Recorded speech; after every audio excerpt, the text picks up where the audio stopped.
tane mavi ton var mesela.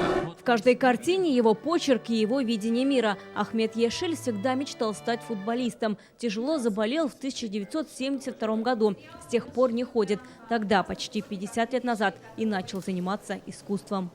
Ondan sonra o ilişkiyi kurduğunuz andan itibaren Когда картина дорисована, для меня история уже закончена, и начинается история самого зрителя. Нужно смотреть на картину и увидеть в ней связь со своей жизнью.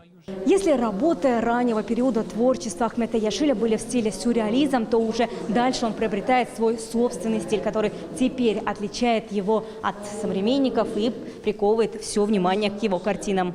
Его стиль, если проще говорить, сплетение веревок. Но здесь важны цветовая гамма, ритм, фигуры. Как говорит художник, если подойти к картине, можно увидеть изображение в 2D-формате. Но стоит увидеть в ней свою жизнь, она превращается в 3D.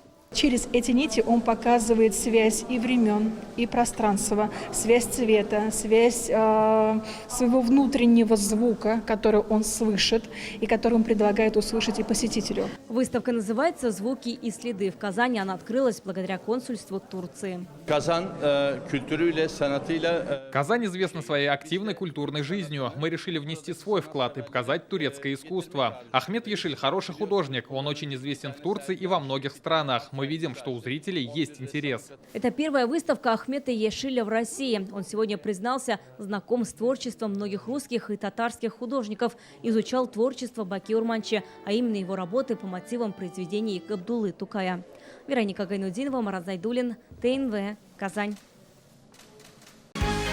Закажи рекламу на ТНВ. Телефон в Казани 5 705 100.